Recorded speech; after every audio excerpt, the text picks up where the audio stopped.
පින කියලා කියන්නේ මහා පුදුම දෙයක්.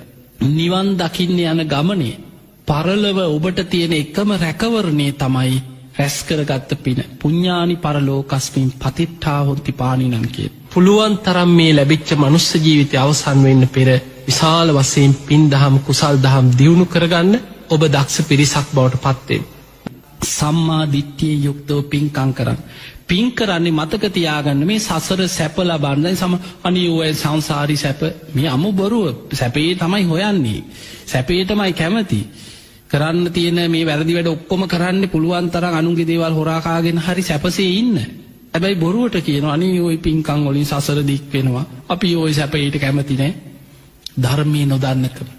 ධර්මයේ දන්න කෙනා සම්මා දිට්ඨියෙන් යුක්ත කෙනා පින් කරන්නේ දිව්‍ය සැප බලාගෙන නෙමෙයි. එයා පින් කරන්නේ නිවන කරා යන්න සැප සහිත මාර්ගයක් ඔස්සේ. සුඛාපටිපදා සැප සහිත මාර්ගයක් ඔස්සේ මට ඉක්මනින් නිවන් අවබෝධයට මේ පින උපකාර වේවා. පින කියන්නේ සැපසේ නිවනට යන්න තියෙන මාර්ගයක්.